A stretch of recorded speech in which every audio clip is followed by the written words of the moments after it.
Helen. It's first of all, congratulations on that's fantastic news to you both. And it's also good to know third time's a charm. So for those of us who are repeat applicants, that's inspirational. So good for you guys. That's great.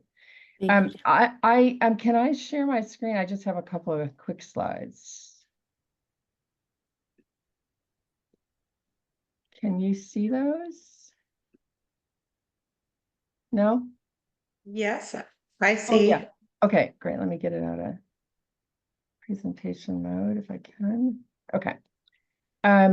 So thank you for the opportunity to just sort of reflect on our time as a one of the consortium in the RDCRN.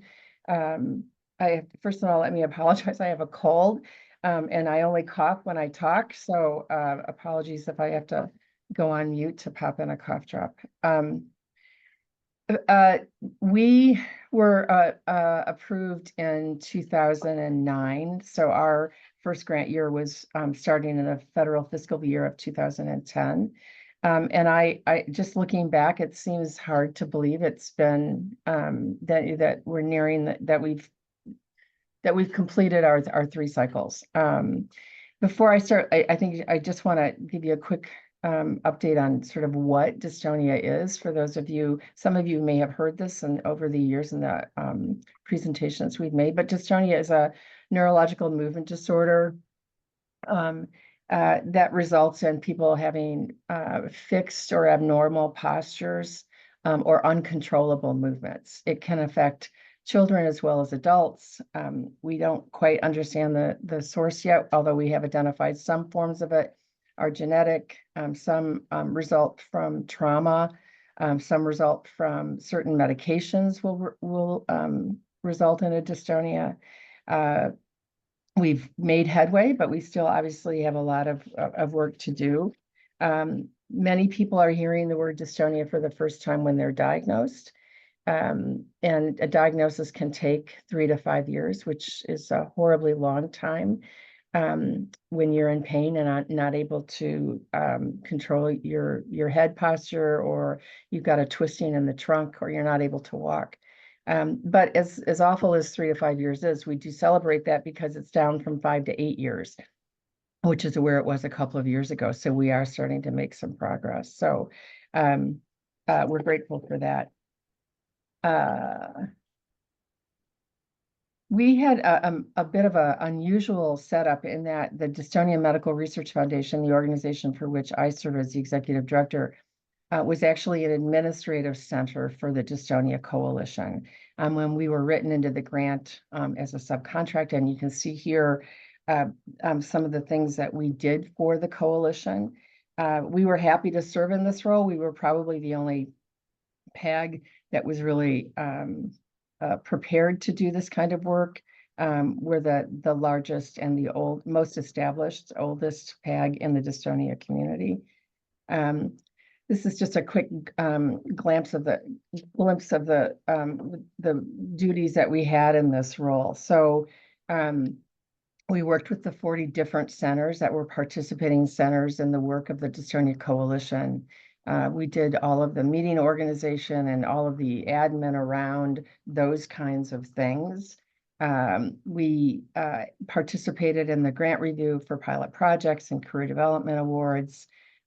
We had a separate fund that I'll talk about in a little bit that we called the Community Fund for other patient organizations to help support the work of the coalition, and we managed that in addition to the drawdown funds that we had from Emory as a subcontractor. Our PI is Dr. Buzz Jenna at Emory University.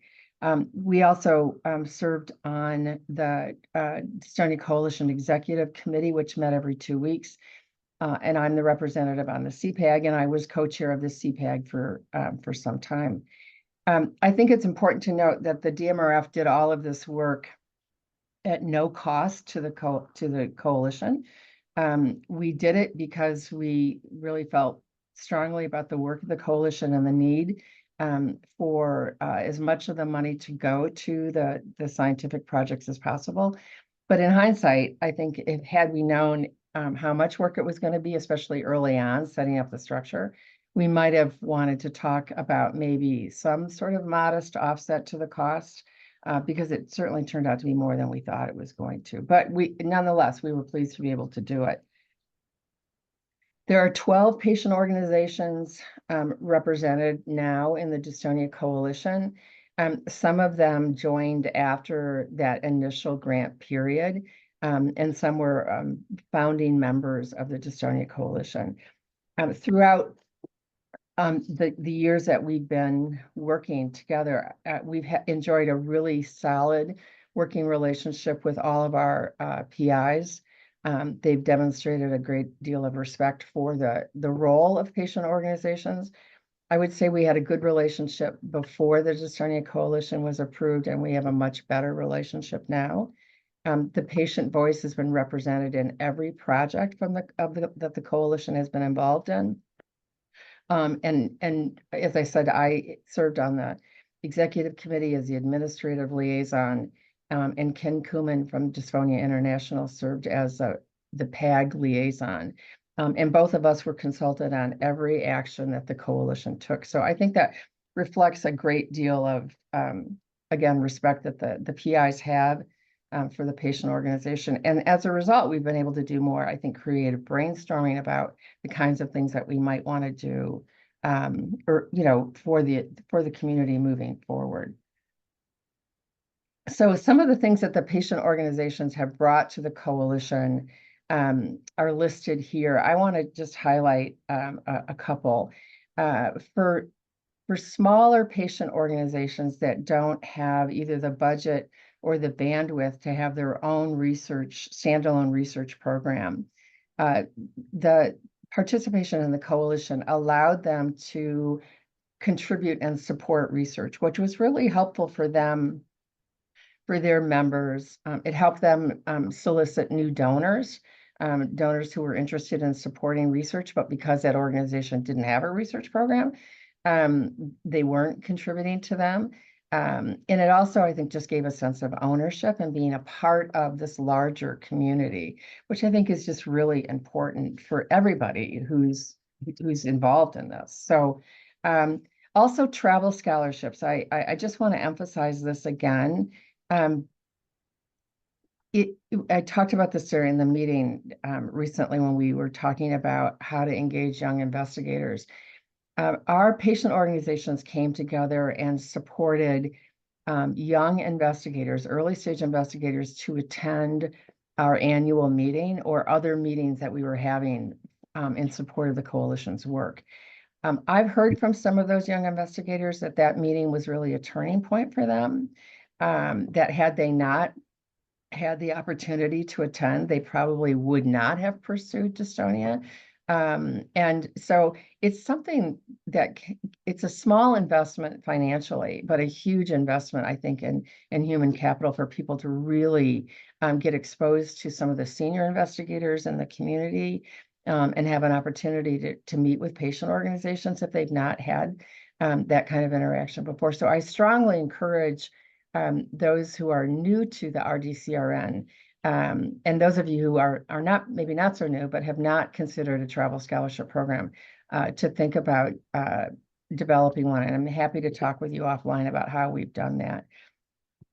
Obviously, the patient organizations also support the work of the coalition by promoting studies and opportunities for patients to get involved, and distributing notifications and summaries of the coalition's work. We thought that was really important for people to have an appreciation of the great work that the coalition's been doing. So we often drafted newsletter copy for other organizations to use in their newsletters about the work of the coalition. Encouraged and enlisted some of our PIs to write some of those articles. So again, a real collaborative effort. One of the things that we did was the patient registry, which we opted to, from the very beginning, sort of take separately. This is part of the coalition's legacy, I think, to the dystonia community. We have nearly 7,000 people registered in the Dystonia Global Registry from 90 different countries. And we're now doing a lot of work on sort of, I mean, it's gone through sort of generational phases, but we've got a lot of work to do in sort of cleaning some things up and reconsenting some people because we have new information and we want people to be able to tell us more about sort of their dystonia journey through this new information, if that makes sense. The other thing that we've done is come together as a dystonia brain collective. So in our community and perhaps in yours, it's not unusual for patients to belong to more than one patient organization. And we wanted to make sure that they were getting consistent information from us around brain donation. Developing resources for researchers is really important. And we wanted to make sure that we could maximize this. So dystonia is generally not a fatal disorder. So having the opportunity to look at brain tissue to see if there are anatomical changes as a result of dystonia is really important. So we have come together now as a community in support of a private brain collection at the Harvard Brain Bank, which has been really, really important for us, again, as a community, to be sending these consistent messages to members of the dystonia community. And then finally, like others who are graduating, we're working together to see how we can support this important work going forward. Things like the natural history study were something that we had been wanting to do for a very long time. The coalition and being a part of the RDCRN created this natural history study for us. And now working with investigators who we're trying to figure out how we're going to fund that going forward. I would say that being a part of the RDCRN and certainly for us being a part of the Dystonia Coalition, we are a stronger community as a result. I think the working relationships between our investigators, the working relationship among patient organizations is better and stronger. I think it's important, sort of my parting wisdom for those of you who have multiple patient groups in your consortia. It's important to remember that all patient groups have something to contribute. They may be small, they might be relatively new, but I think that it's important not to dismiss people who, because of their size or because of their level of sophistication, if that makes sense. I think everybody has something to contribute to this, to the table, right, to bring to the table and contribute to the mission of the consortia. Personally, it's been a pleasure being a part of the RDCRN and being a part of the CPAG. The opportunity anytime to meet with other patient organization representatives always makes us better and stronger. And I've appreciated the opportunity to learn from all of you and hope that you've learned from us as well. So. Thank you so much, Janet. That was just incredible. And I can see you've gotten so much out of your 15 years and really helpful to offer that information to everybody else. Does anybody have any questions for Janet?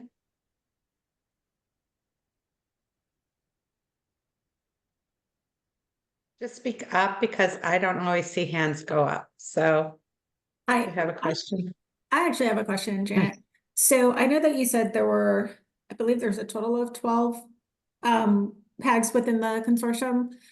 So and it seems like you guys really were working together and communicating, and maybe it was easier because you were the admin for the consortium, but how did you all keep that communication going?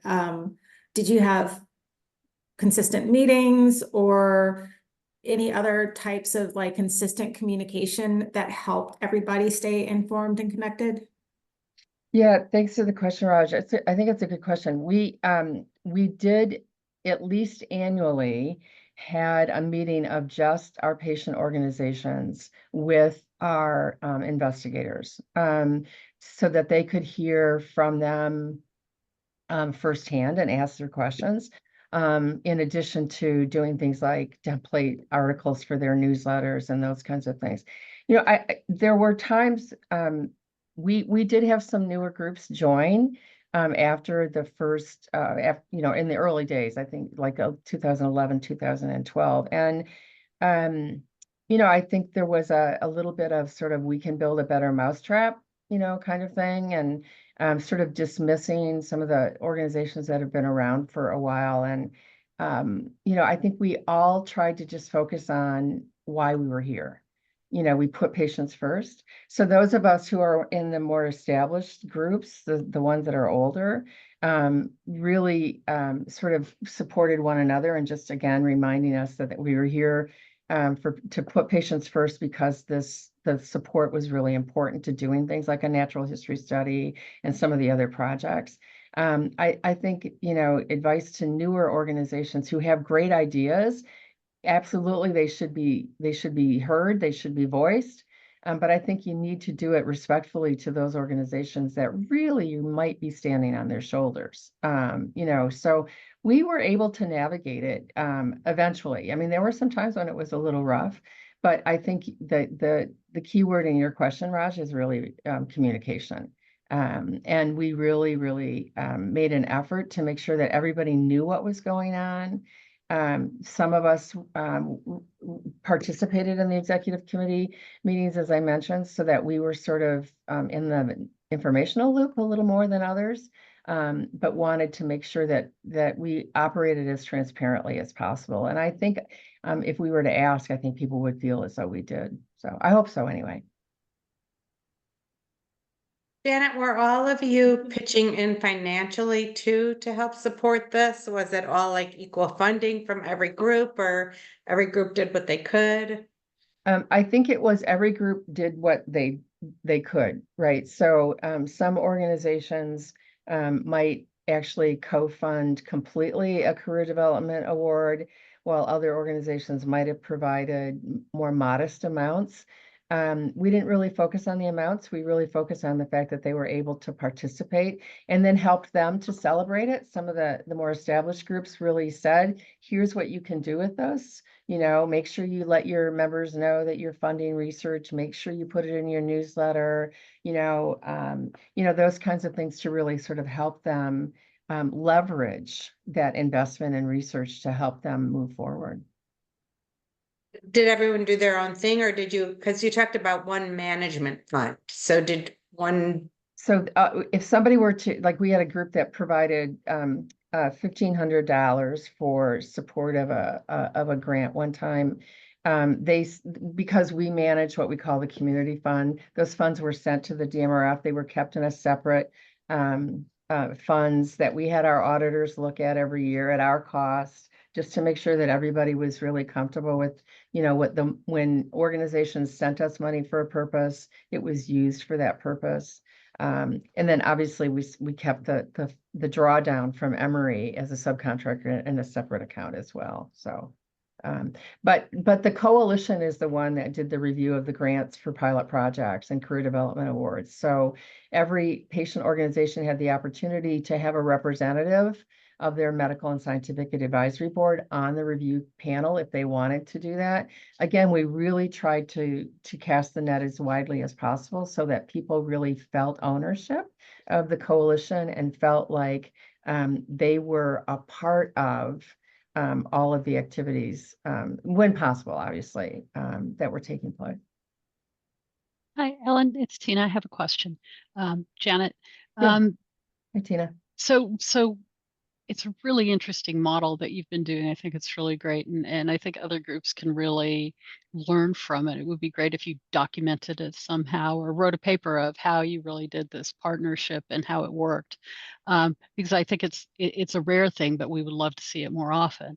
I think it's also a really nice model as some of these groups are graduating and rolling off, that you've already built these financial and fiscal relationships. do you have any words of advice for other groups that are rolling off? You've already done all this. They would be starting from ground zero to try to establish it if that's what the consortium wanted to do. Yeah.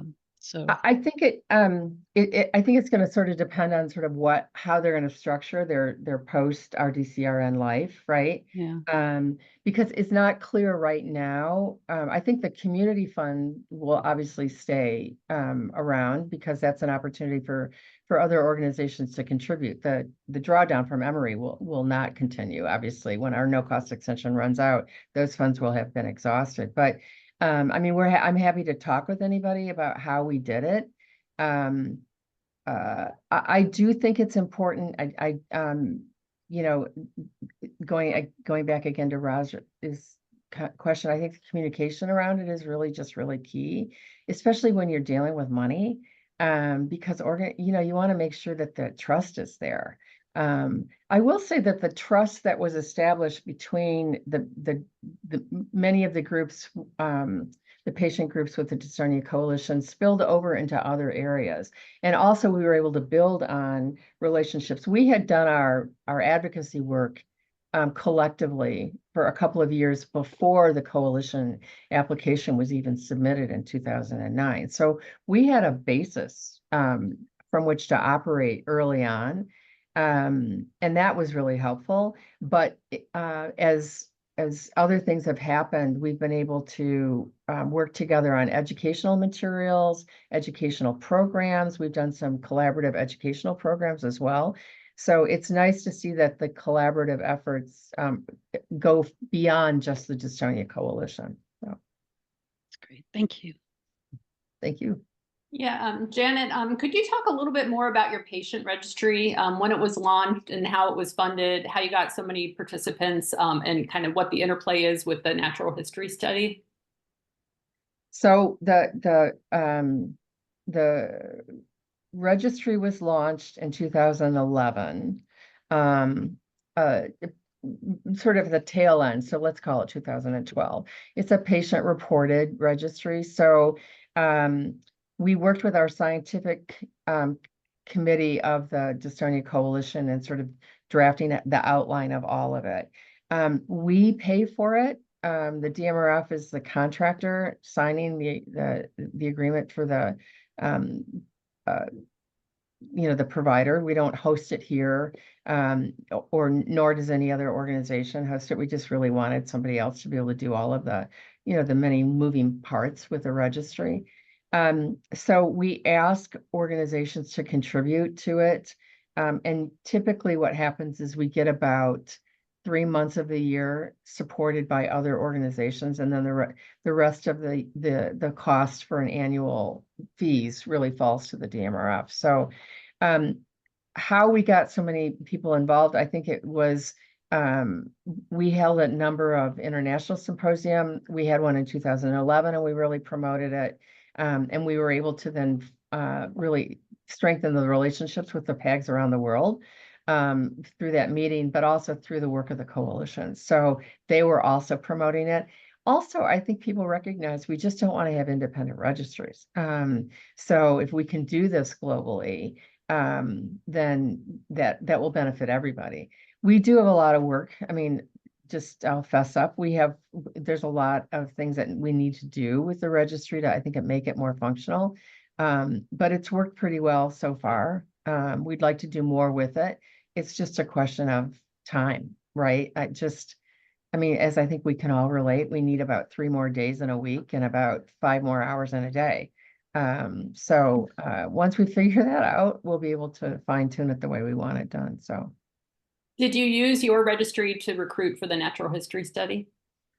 No, but we encourage, yeah, the other part of your question. So the natural history study was really, it's sort of focused at WashU, where our co-PI was. So people who were in the vicinity of the 40 sites that we have for the coalition were automatically then, if they consented, enrolled in the natural history study. So they may be some overlap there, we use the natural history studies intake form as our intake form for the registry, so that there were some consistencies there. What part of what we have not been able to do for obvious reasons around, de-identification, we've not been able to link them. And that's part of what we'd like to be able to do moving forward. So, Okay, thank you. sure, thank you. You again, Jen.